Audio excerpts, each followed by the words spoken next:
오늘은 종려주일이고 예수님이 예루살렘에 입성하신 날입니다. 우리가 아는 것처럼 예수님이 예루살렘에 입성하셨을 때 온 성이 떠들썩했고 요란했습니다. 생각해 보십시오.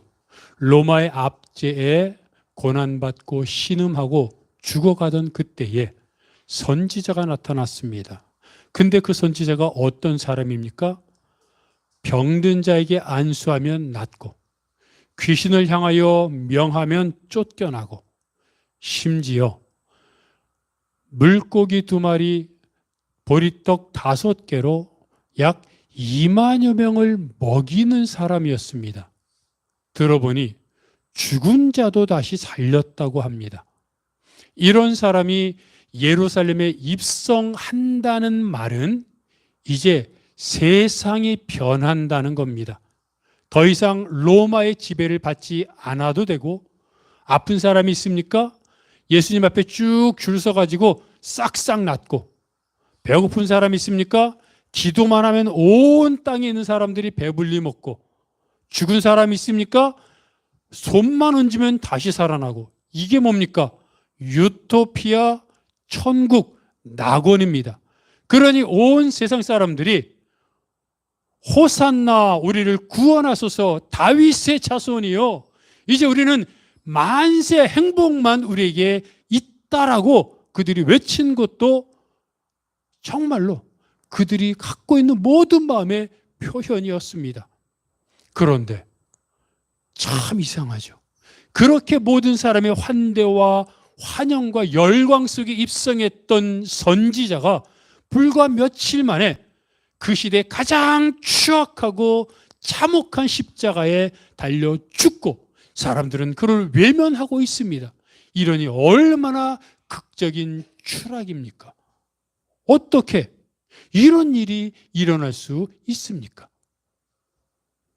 그런데 사실 보면 예수님이 십자가에 달려 죽는 게 미리 처음부터 차근차근 계획된 계획살인이 아니라는 겁니다.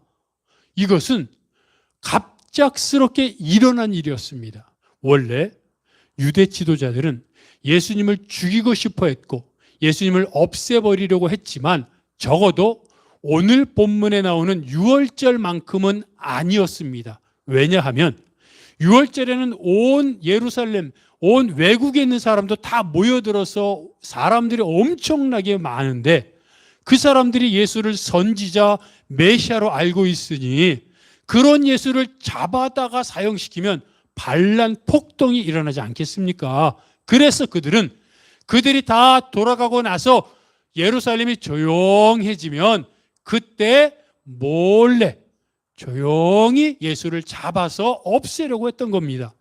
그런데 그게 계획이 변경됐습니다. 그것은 예수님의 제자 중 한 명인 가룟 유다가 그들을 찾아와 예수를 넘겨주겠다고 제안했기 때문입니다. 그래서 그들은 예수님이 자주 다니는 겟세마네 동산에, 그것도 새벽에 사람들이 없는 곳에서 몰래 예수를 잡아왔고 결국 십자가에 처형했던 것입니다. 이런 갑작스러운 급박하게 십자가 살인이 이루어졌는데 이상한 것은 예수님은 오늘 본문에서 말하고 있는 것처럼 예루살렘에 입성하기 전부터, 훨씬 전부터 여러 번에, 3번에 걸쳐 예수님이 예루살렘에 가면 붙잡혀 고문당하고 십자가에 달려 죽을 것이라고 예언했다는 겁니다. 그때는 그 대제사장들, 유대 지도자들이 예수님을 잡아 죽이려고 생각조차 하지 않았을 때입니다. 그런 계획도 없을 때입니다. 그런데 생각도 안 했고 계획도 없는 그때에 예수님은 이상하게도 예루살렘에 가면 내가 죽을 것이고 십자가에 달려 죽을 것이라고 여러 번에 걸쳐 예언하시더라는 겁니다. 그리고 그대로 이루어졌습니다. 여러분, 내가 언제 어디서 어떻게 죽을 것을 안다면 그때 그곳에 가고 싶겠습니까? 혹시라도 내가 며칠 후에 교통사고를 당할 것이다 라고 안다면 그 며칠 후에 집 밖에 나가겠습니까? 안 나가지요. 그런데 예수님은 3번에 걸쳐 예수님이 어떻게 죽을 것이고 어디서 죽을 것이고 어떤 방법으로 죽을 것임을 다 알고 계셨음에도 불구하고 그 길을 걸어가시더라는 겁니다. 이런 말도 안 되는 일이 일어나고 있습니다. 또 겟세마네 동산에서 무리들이 예수님을 잡으러 왔을 때 예수님은 뭐라고 말씀하셨습니까? 자기를 잡으러 온 무리들에게 지금이라도 내가 12군단도 더 되는 천사들을 동원할 수 없는 줄 아느냐? 동원할 수 있다는 겁니다. 근데 12군단이 몇 명인 줄 압니까? 그 당시 로마의 한 군단은 약 6천 명이었습니다. 그러니 12군단이라 함은 6천 명 곱하기 12 이퀄 7만 2천 명입니다. 그런데 12군단도 더 되는, 그러니까 7만 2천 명도 더 되는 천사들을 예수님은 지금 당장이라도 오게 할 수 있다는 겁니다. 그때 예수님을 잡으러 온 무리들이 몇 명이나 되었을까요? 모르지만 수십 명, 아마 많아도 100명쯤 되었을 겁니다. 100명. 그것도 검과 몽치, 망치 이런 말도 안 되는 무기들을 갖고 온 100명과 예수님이 부리는 호령하는 7만 2천 명도 더 되는 그것도 천군 천사들이 온다면 예수님을 잡아갈 수 있겠습니까? 일어날 수 없는 일입니다. 그런데 예수님은 천사들을 동원하지 않습니다. 또 예수님은 겟세마네 동산에서 기도할 때 할 수만 있으면 이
이런 게 고난 아니겠습니까?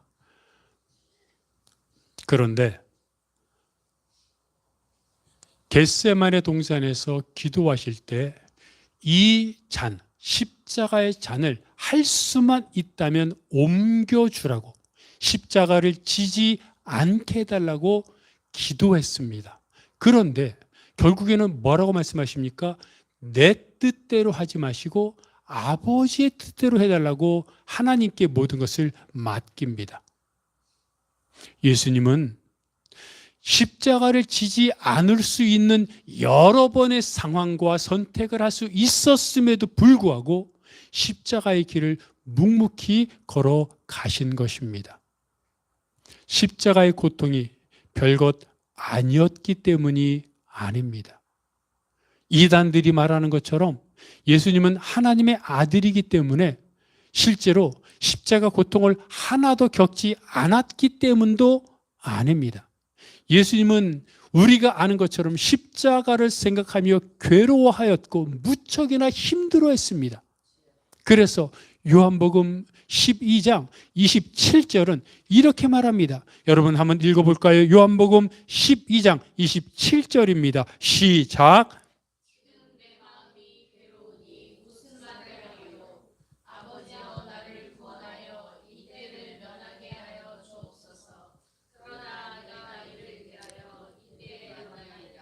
예수님 뭐라고 말씀하십니까? 내가 지금 괴로워서 답답하다라고 말합니다. 내가 너무 힘들다고 말합니다. 그리고 성경은 겟세마네 동산에서 기도할 때 예수님이 흘리는 땀방울이 핏방울이 되었다고 말합니다. 진짜 핏방울이었는지 핏방울처럼 보였는지는 사람들마다 해석이 다르지만 얼마나 간절하며 얼마나 고통스러우며 얼마나 괴로운 마음으로 겟세마네 동산에서 기도했는지. 왜냐하면 예수님은 하나님의 아들이었지만 동시에 완전한 사람이었습니다. 그래서 예수님은 무척이나 힘들어했고 고통스러워했습니다. 그런데도 예수님은 그 고통의 길, 고난의 길, 아픔의 길을 묵묵히 순종하며 잠잠한 도살장으로 끌려가는 양처럼 걸어가셨습니다. 배추가 맛있는 김치가 되기 위해 5번을 죽어야 한다는 말이 있지 않습니까? 배추가 땅에서 뽑힐 때 한 번 죽고, 그리고 배추통이 갈라질 때 또 한 번 죽고, 소금에 절여질 때 한 번 죽고, 매운 양념과 짠 젓갈에 버무러질 때 또 죽고, 마지막으로 장독에 담겨 땅에 묻혀질 때 완전히 죽는다고 말합니다. 여러분, 내가 혹시라도 배추라고 생각해 보십시오. 땅에서 뽑히고 온몸이 찢겨 갈라지고 거기에 소금에 절여지고 매운 양념과 젓갈에 버무러지고 마지막에 땅속으로 완전히 잠기는 그런 상황이 되면 그게 얼마나 고통스럽겠습니까? 그런데 그렇게 해야 나중에 장독을 열어보면 정말로 맛있게 익은 김치가 되어 있는 것처럼 예수님은 그 고통이 없어서가 아니라 단순해서가 아니라 고통을 알았음에도 불구하고 그 고통 이후에 오는 결과를 알았기 때문에 묵묵히 고통을 견디셨던 것입니다. 여러분, 예수님은 십자가가 목적이 아니었습니다. 이 땅에 오신 것이 죽는 것이 목적이 아니었습니다. 물론 십자가를 지러 왔습니다. 죽으러 왔습니다. 그러나 십자가를 지고 죽는 것은 그것이 목적이 아니라 그것이 과정이요, 그 과정을 통해 부활이라는 승리와 영광이 있었기 때문에 십자가의 고통과 그 죽음의 무덤이라고 하는 그 아픔을 견딜 수 있었던 것입니다. 그래서 예수님은 뭐라고 말씀하십니까? 한 알의 밀이 떨어져 땅에 떨어져 그대로 있으면 그대로, 한 알 그대로 있고 죽지 않으면 그대로 있고 땅에 떨어져 썩으면 많은 열매를 맺는다고 하지 않습니까? 한 알의 밀, 씨앗입니다. 땅에 떨어진다는 것, 그리고 썩는다는 것이 무엇입니까? 완전히 분해되어 땅과 같이 된다는 겁니다. 내 마음이 썩습니다. 고민, 답답함, 내가 해결할 수 없는 수없이 많은 어려움으로 인해 어떻게 됩니까? 불면증과 스트레스로, 그리고 감당할 수 없는 답답함으로 문제를 바라보면 해결할 수 없고, 그렇다고 내가 뭔가를 하고 싶은데 뭔가 할 수 있는 건 없고, 그게 고통, 그게 썩는 것 아닙니까? 여러분, 우리가 그러다 보니까 나중에 보면 그것이 암덩어리가 되고 그것이 종양이 되고 그런 것 아닙니까? 왜 그런 일이 있습니까? 그게 바로 썩는 겁니다. 그래서 사람들은 스트레스 안 받으려고 하고 스트레스 받지 말라고 하지만 사람이 사는 게 그렇습니까? 스트레스를 받을 수밖에 없고 내가 몸이, 내 마음이 썩어 상하게 되어 있습니다. 그런데 성경은 말하기를 완전히 썩으라고 말합니다. 스트레스 받지 말라는 게 아니라 스트레스와 그런 아픔으로 인해 온전히 나를 썩어 문드러지고 그래서 내가 완전히 죽으라고 말합니다. 그래야 그냥 반만 썩으면 부패하는데 완전히 썩으면 그것이 또 다른 생명으로 결실을 얻기 때문입니다. 세상에서 가장 작은 씨앗을 흔히 겨자씨라고 말합니다. 그래서 예수님은 겨자씨 비유를 말하고 있지 않습니까? 화면에도 보이는 것처럼 여러분, 화면에 그 손가락 끝에 있는 씨앗 얼마나 작습니까? 이게 겨자씨입니다. 그런데 이 겨자씨가 땅에 묻혀서 분해되고 썩고 완전히 없어지면 어떻게 되는 줄 아십니까? 이것이 완전히 썩고 겨자나무가 되는데, 이 겨자나무는 저렇게 엄청나게 커져서 사람이 그 밑에서 그늘로 쉬고 새들이 와서 깃들이고 얼마나 엄청나게 큽니까? 아니 여러분, 조금 전에 봤던 손가락 끝에 있던 씨앗과 지금 보이는 엄청나게 큰 겨자나무와 비교가 됩니까? 어떻게 손가락 끝에 있는, 아니 여러분, 도대체 무슨 일이 일어난 겁니까? 이 손가락 끝에 있는 겨자씨가 어떻게 저렇게 큰 나무가 될 수 있었습니까? 이게 천국이라는 겁니다. 이게 천국을 사는 믿음의 사람들의 생명이라는 겁니다. 우리의 모습을, 지금 모습을 보면 얼마나 변변치 못하고 보잘것없는지 모릅니다. 그래서 바울은 고린도 교회 성도들에게 뭐라고 말합니까? 너희들은 세상적으로 보면 정말로 약한 사람들이고 보잘것없는 사람들이다. 그러나 너희들이 주 안에서 능력이 되었다라고 말하고 있습니다. 우리는 정말로 세상적으로는 보잘것없는 삶을 살고 있는지도 모릅니다. 그러니까 오히려 더 속이 썩는 거죠. 세상적으로 별 볼 일 없으니까 부자 되고 싶은데, 아니 나도 다른 사람들처럼 한번 떵떵거리고 호통도 좀 쳐보고 다른 사람 눈치도 좀 안 보고 내 마음대로 한번, 실제로 그렇게 살 수 있는 사람도 없죠. 여기에 다 착하니까. 그러나 마음속으로 가끔씩 나도 한번 호통도 좀 쳐보고 남의 눈치도 안 보고 정말 많은 걸 갖고 누리고 싶은 그런 마음 가끔씩 있지 않습니까? 그런데 그러지 못하니까 마음이 썩고 답답한 겁니다. 그런데 그런 우리들에게 오히려 썩으라고, 완전히 죽으라고, 낮아지고 잠잠하고 겸손하고 나를 완전히 낮추라고 말합니다. 그러면 세상적으로는 바보가 되는 것 같고 세상적으로는 뒤처지는 것 같은데, 내가 아니라 하나님이 나를 들어 올리신다는 겁니다. 그게 썩는 것의 비밀입니다. 그래서 예수님이 그 고통을 감당하시며 힘들어 하시면서도 십자가의 고통을 지셨고 거기서 죽고 부활하심으로 우리의 구원을 이루셨습니다. 그래서 중요한 것은 그 구원을 우리가 받았기에 우리가 변화되었다는 겁니다. 이제 우리는 바울이 성경이 말한 것처럼 어둠에서 빛으로 변화되었습니다.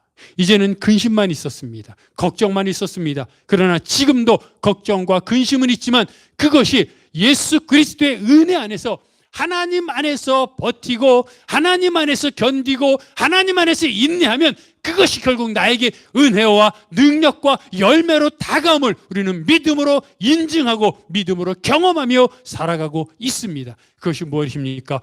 고난과 부활의 원리입니다. 어떤 꽃집 할머니가 늘 기쁘고 웃음 짓고 밝게 살아가고 있었습니다. 그러니 그 꽃집 할머니를 자주 방문하는 단골집 사람이 묻습니다. 할머니는 근심 걱정이 없나 봐요? 맨날 웃으시고 기뻐하시는 거 보니까 늘 기쁨만 있고 근심은 없는 것 같아요. 그랬더니 할머니가 말합니다. 아니, 나도 사람인데 왜 근심과 걱정이 없겠어요? 나도 많이 있어요. 그랬더니 단골이 말합니다. 아니, 근심과 걱정이 많은데 어떻게 그렇게 기뻐하며 웃으며 행복하게 살 수 있습니까? 그랬더니 그 꽃집 할머니가 이렇게 말합니다. 그래요? 그것은 나만의 비법이 있는데 그것은 3일의 법칙이에요.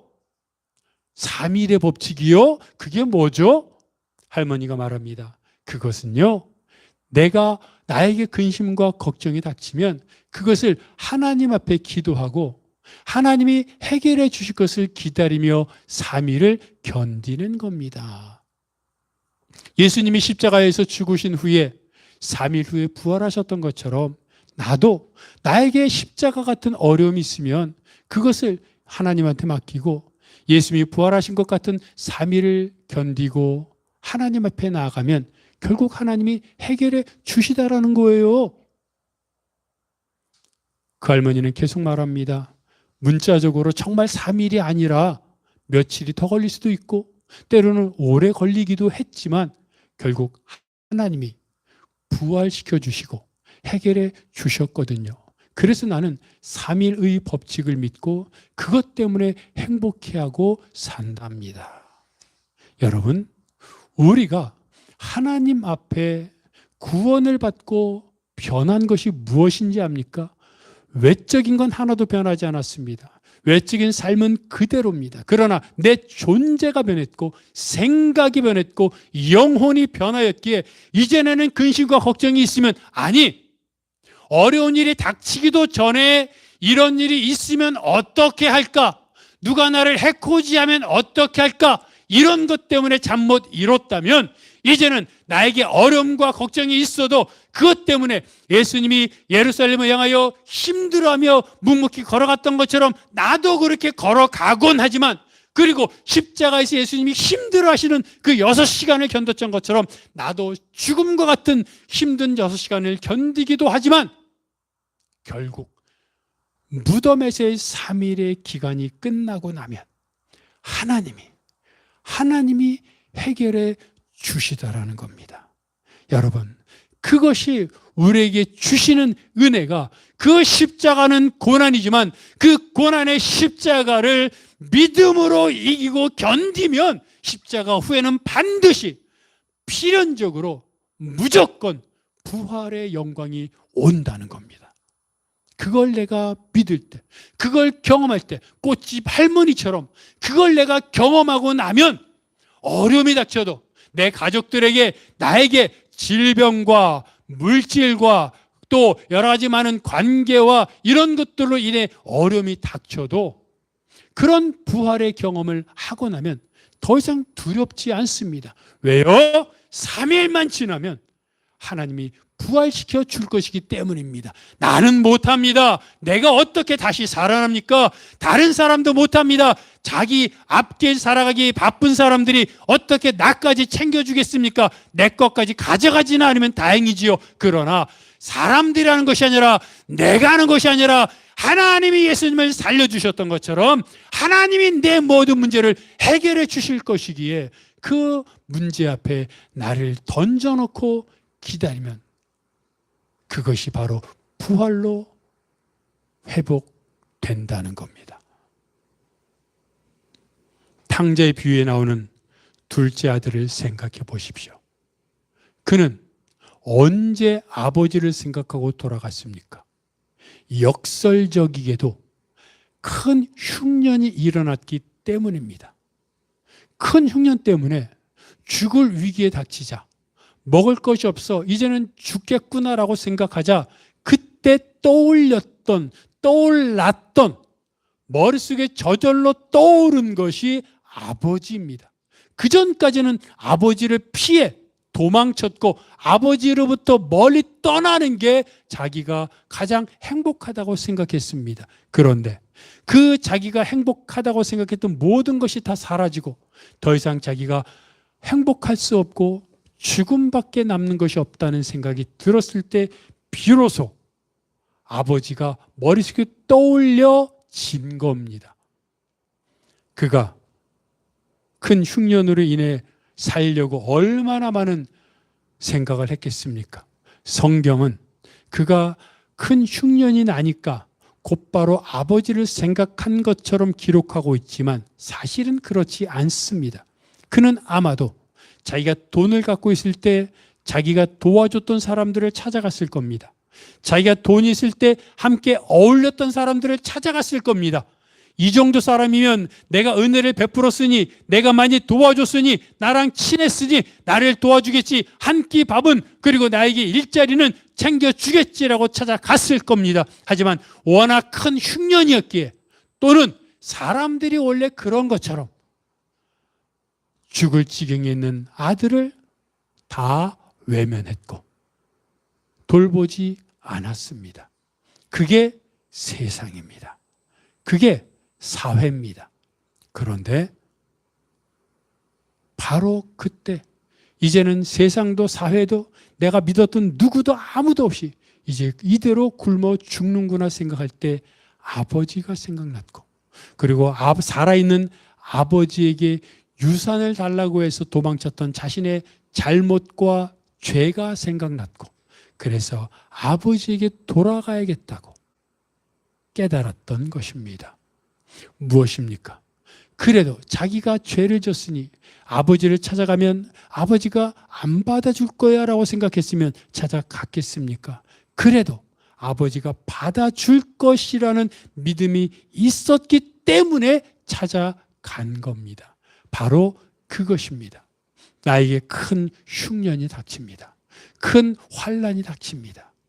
다른 사람과 비교할 것 없이 가족 때문에 또 수많은 이런저런 어려움 때문에 내가 해결할 수 있으면 그냥 해결하면 좋겠는데 해결할 수 없는 일들로 인해 예수님이 예루살렘을 향하여 힘들어하며 걸어갔던 것처럼 우리도 그렇게 걸어갈 때가 많습니다. 그런데 그렇게 인내하며 연단을 당하며 예루살렘으로 걸어갈 때, 그리고 그렇게 걸어갔는데도 문제가 해결된 것이 아니라 오히려 십자가에서 완전히 죽는 것 같은 처참한 결과를 맞이할 때도 있습니다. 그래서 이제는 진짜 죽었구나라고 생각될 때 오히려 그때 부활의 영광이 찾아오는 겁니다. 그래서 성경은 로마서 5장 3절과 4절 말씀에 이렇게 말합니다. 여러분 한번 읽어봅니다. 로마서 5장 3절과 4절입니다. 시작.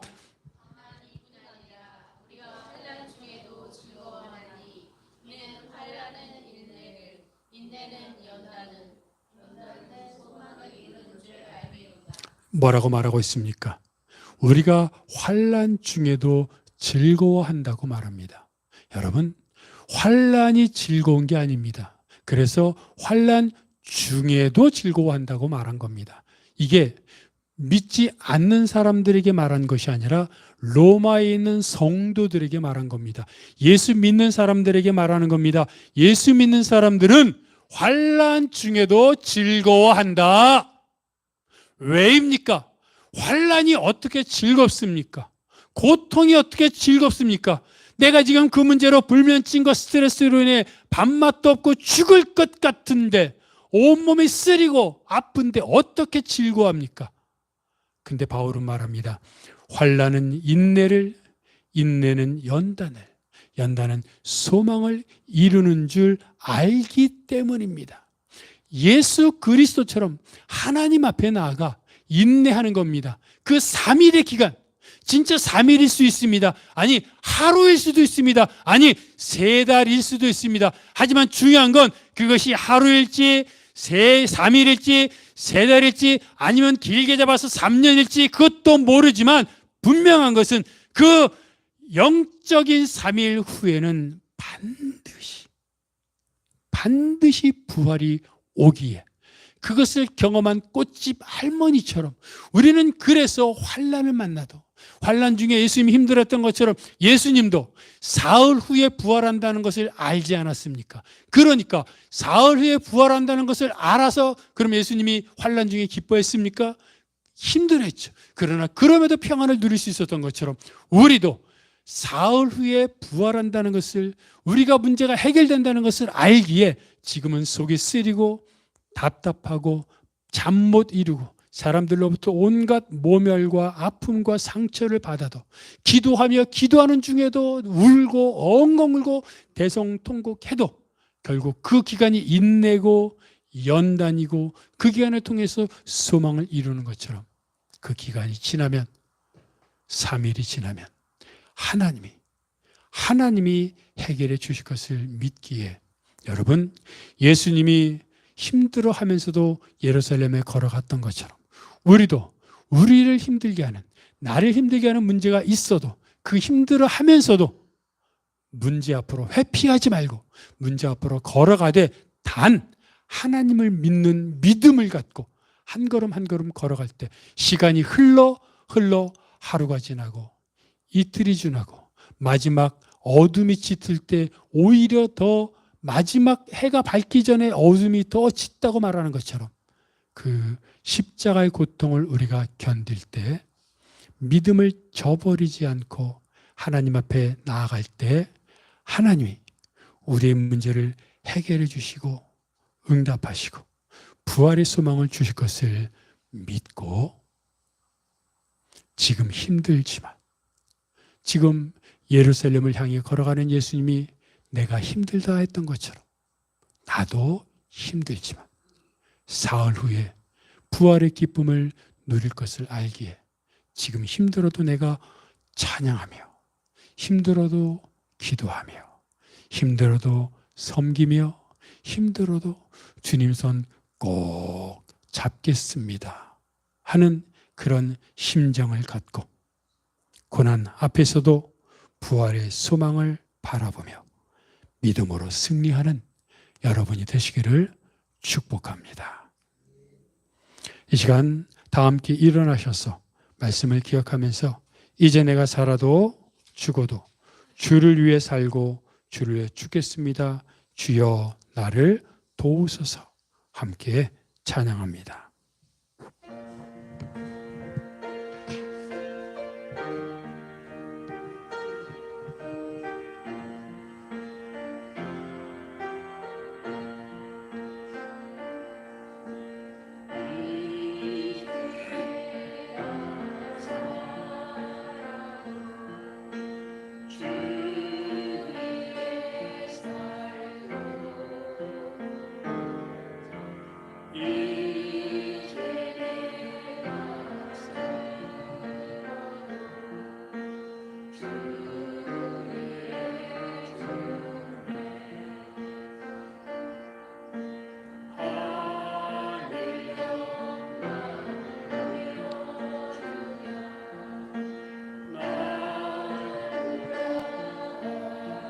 할렐루야 찬송하며 주께 갑니다. 할렐루야 찬송하며 주께 갑니다.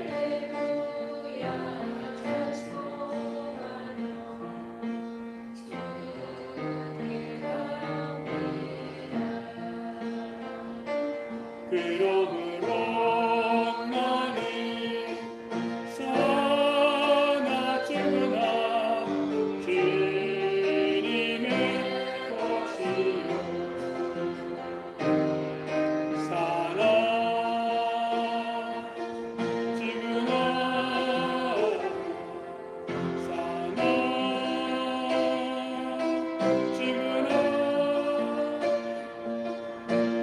널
그렇습니다. 예수님은 죽음이 고난이 기다리고 있는 예루살렘을 향하여 묵묵히 도살장으로 끌려가는 양처럼 걸어가셨습니다. 그것은 십자가가 두렵지 않아서가 아니라 힘들었지만, 괴로웠지만 그것이 예수님이 오신 목적이었고 부활을 통해 우리의 구원을 이루기 위해서였습니다. 이제는 그것으로 인해 우리가 구원받았습니다. 여전히 우리도 고난 가운데 있습니다. 그러나 그 고난은 막막한, 막연한, 대책 없는 고난이 아니라 3일 후에는 반드시 하나님이 해결해 주실 고난입니다. 그것을 믿고 주님, 이제 내가 나를 힘들게 하는 수많은 고난을 하나님 앞에 내려놓고 기도하여 부활의 승리, 영광을 맛보게 하옵소서. 함께 통성으로 기도하겠습니다.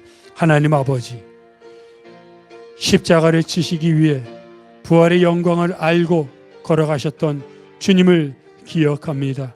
이제 그 주님 앞에서 우리도 우리 앞에 당한 고난을 마주하며 회피하지 않고 주님께서 사흘 후에 부활하셨기에 우리도 사흘 후에 부활의 영광, 승리의 영광을 경험하기 위해 나를 힘들게 하며 나를 괴롭게 하며 나를 잠 못 이루게 하는 모든 문제를 내가 해결하는 것이 아니라 하나님 앞에 맡기며 하나님께 내려놓으며 기도하며 인내와 연단으로 나아가게 하셔서 그것을 통해 오히려 하나님의 은혜를, 능력을 경험하게 도와 주시옵소서. 아버지 하나님, 오늘도 하나님 말씀과 하나님의 능력으로 우리를 붙잡아 주셔서 하나님 우리에게 은혜와 능력을 더입혀 주시옵소서.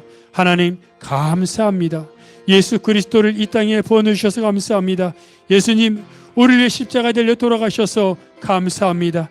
성령님, 이 시간 우리와 동행하여 주셔서 감사합니다.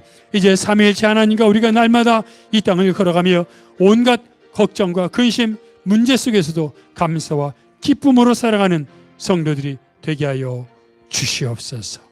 인도하여 주옵소서.